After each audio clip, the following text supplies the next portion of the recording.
Halo semuanya, perkenalkan nama saya Salsa Yudia Pratama.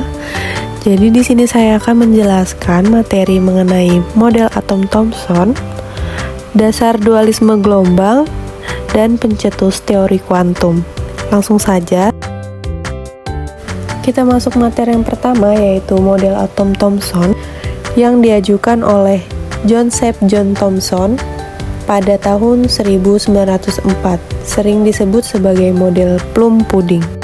Atom merupakan bola pejal yang memiliki muatan positif. Elektron yang bermuatan negatif tersebar di dalamnya. Jumlah muatan positif sama dengan jumlah muatan negatif, sehingga atom bersifat netral. Pada tahun 1803, John Dalton melakukan percobaan dan menemukan teori mengenai atom. Teori atom Dalton mengemukakan bahwa atom adalah bagian terkecil dari suatu zat yang tidak bisa dibagi lagi. Namun, pernyataan tersebut dibantah oleh Joseph John Thomson yang melalui percobaan sinar katoda berhasil membuktikan bahwa teori Dalton tersebut salah. Thomson menyatakan bahwa sinar katoda merupakan partikel penyusun atom yang bermuatan negatif dan selanjutnya disebut dengan elektron. Dari penemuan tersebut, Thomson memperbaiki kelemahan dari teori atom Dalton dan mengemukakan dari teori atomnya yang dikenal sebagai teori atom Thomson. Tabung sinar katoda diberi tekanan udara sangat rendah yang hampir vakum, dan kedua ujung tabung dihubungkan menggunakan dua plat logam sebagai elektroda. Di sini kita dapat melihat gambar sebuah tabung sinar katoda, di mana katoda merambat lurus dari permukaan katoda menuju ke anoda, yang merupakan radiasi partikel, sehingga terbukti dapat memutar baling-baling yang memiliki massa bermuatan negatif sehingga dapat dibelokkan ke kutub positif dan dapat mengedarkan berbagai jenis zat. Selanjutnya, adapun kelemahan dan kelebihan dari model atom Thomson. Kelemahan yang pertama yaitu gagal menjelaskan eksperimen hamburan Rutherford, di mana eksperimen hamburan partikel alfa oleh Ernest Rutherford menunjukkan bahwa sebagian besar massa dan muatan positif atom terkonsentrasi di inti kecil di pusat atom, yang bertentangan dengan gagasan Thomson tentang distribusi muatan positif yang merata di seluruh atom. Kelemahan yang kedua yaitu tidak menjelaskan stabilitas atom. Yang ketiga, tidak menjelaskan spektrum atom, di mana model Thomson tidak mampu menjelaskan spektrum emisi dan absorpsi atom yang kemudian dijelaskan oleh model atom Bohr melalui orbit diskrit elektron. Dan kelemahan yang keempat yaitu tidak ada bukti eksperimen bahwa muatan positif tersebar merata dalam atom, seperti yang diasumsikan oleh model Thomson.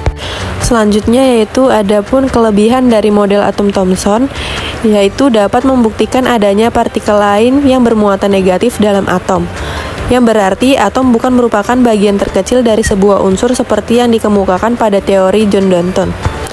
Atom adalah partikel terkecil dari materi yang tidak dapat dipecahkan menjadi partikel yang lebih kecil lagi.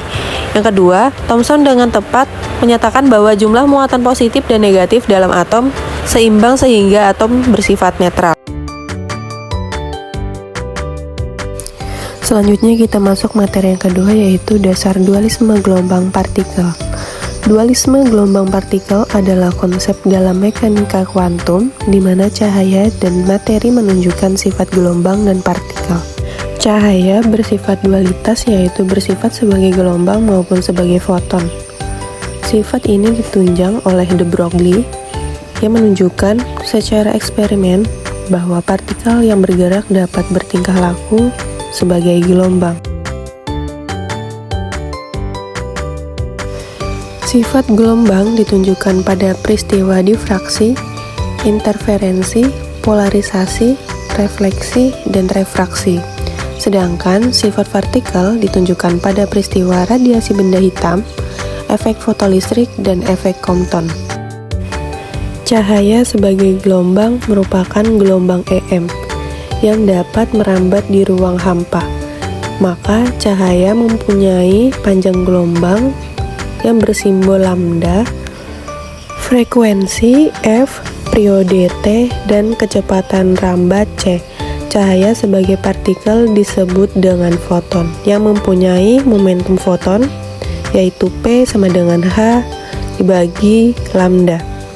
Dan energi foton sama dengan tenaga kuanta cahaya, di mana E sama dengan H dikali F. H adalah konstanta Planck. Dualisme gelombang partikel dalam materi. Seperti yang kita lihat pada gambar tersebut, dualisme gelombang partikel tidak terbatas pada cahaya. Hal itu juga berlaku pada materi. Ketika elektron bergerak melalui ruang, mereka dapat berperilaku seperti gelombang, menyebar, dan menciptakan pola interferensi. Ketika elektron melewati dua celah sempit secara bersamaan, mereka menciptakan pola difraksi di mana penyebaran terjadi karena elektron atau cahaya mengalami penyimpangan dari lintasannya dan menghasilkan pola seperti gelombang setelah melewati celah yang berinteraksi satu sama lain. Namun, ketika diamati dengan seksama, elektron yang sama ini muncul sebagai partikel-partikel yang menghantam layar. Selanjutnya yaitu ada efek fotolistrik. Jadi, efek fotolistrik terjadi apabila energi foton cukup untuk membebaskan elektron dari ikatannya dengan inti atom. Seperti yang bisa kita lihat pada gambar efek fotolistrik, ketika cahaya dengan frekuensi tertentu di atas frekuensi ambang mengenai permukaan logam, foton-foton cahaya akan memberikan energi kepada elektron-elektron pada permukaan logam. Jika energi yang diberikan oleh foton cukup besar, elektron akan memiliki energi kinetik yang cukup untuk mengatasi gaya ikat inti atom dan terlepas dari permukaan logam. Elektron-elektron yang terlepas akan bergerak menuju elektroda dan menangkap elektron, sehingga menghasilkan aliran arus listrik yang dapat diukur dengan ampermeter. Efek Compton. Efek Compton adalah fenomena fisika di mana panjang gelombang sinar X bertambah ketika bertabrakan dengan elektron bebas, seperti yang kita lihat pada gambar efek Compton di mana sinar X datang dengan panjang gelombang awal dan menabrak elektron bebas yang diam. Maka terjadi tumbukan yang menyebabkan elektron terpental dari sinar X dan dihamburkan dengan arah yang berbeda, maka memiliki panjang gelombang akhir yang lebih panjang dibandingkan dengan panjang gelombang awalnya. Elektron yang bermula diam akan terpental dengan kecepatan tertentu setelah bertumbukan. Seperti yang kita lihat bahwa adapun persamaan dari efek Compton yang menggambarkan hubungan antara panjang gelombang awal dan akhir sinar X serta sudut hambur yaitu theta, yang dimana momentum sebuah foton P sama dengan M dikali C sama dengan H per lambda. Dari persamaan efek Compton yaitu lambda F dikurang lambda I sama dengan H per M dikali C dalam kurung 1 dikurang cos theta, di mana lambda adalah panjang gelombang awal, lambda aksen adalah panjang gelombang akhir, H adalah tetapan Planck, M0 sama dengan massa diam elektron, C adalah cepat rambatnya cahaya, dan theta adalah sudut hamburnya.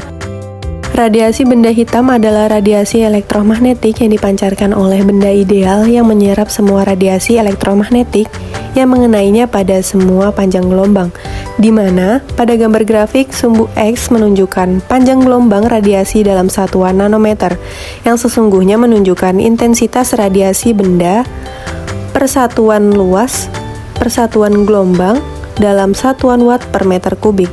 Kita bisa lihat bahwa setiap kurva memiliki spektrum radiasi benda hitam pada suhu tertentu. Maka semakin tinggi suhu benda, kurva akan semakin tinggi dan bergeser ke arah panjang gelombang yang lebih pendek. Pada bagian spektrum yang terlihat oleh mata manusia ditandai dengan warna pelangi. Maka hubungan antara panjang gelombang maksimum dan suhu mutlak benda hitam dinyatakan dalam hukum Pangeran Wien, di mana C sama dengan lambda M atau lambda maksimum dikali T, mana C adalah konstanta penggeseran, T adalah suhu mutlak, dan lambda adalah panjang gelombang. Materi yang ketiga yaitu pencetus teori kuantum. Teori kuantum adalah salah satu pencapaian terbesar dalam sejarah fisika. Teori ini mengubah cara kita memandang dunia pada tingkat atom dan subatom. Namun, adapun tokoh-tokoh di balik revolusi ini, yang pertama adalah Max Planck atau yang sering disebut dengan bapak teori kuantum.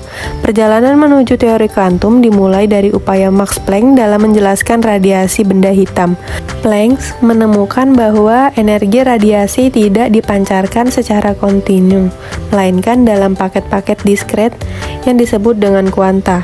Konstanta Planck, H, yang diperkenalkan olehnya, menjadi landasan teori kuantum.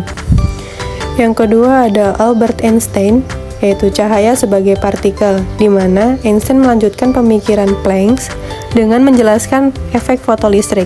Fenomena ini menunjukkan bahwa cahaya tidak hanya berupa gelombang, tetapi juga terdiri dari partikel-partikel yang disebut dengan foton.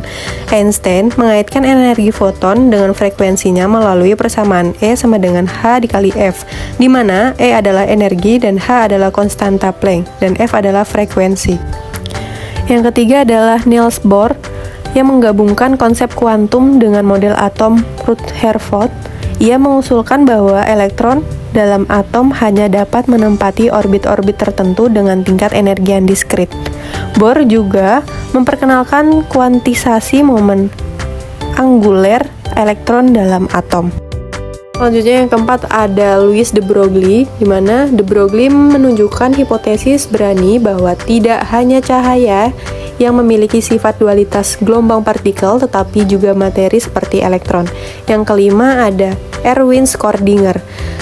Ia mengembangkan persamaan gelombang dan mendeskripsikan evolusi waktu fungsi gelombang suatu sistem kuantum, di mana Heisenberg merumuskan prinsip ketidakpastian yang menyatakan bahwa kita tidak dapat mengetahui secara pasti posisi dan momentum suatu partikel secara simultan. Dan masih banyak lagi fisikawan lain yang memberikan kontribusi signifikan dalam pengembangan teori kuantum, termasuk Paul Dirac yang memperkenalkan konsep antimateri dan Wolfgang Pauli yang merumuskan prinsip pengecualian.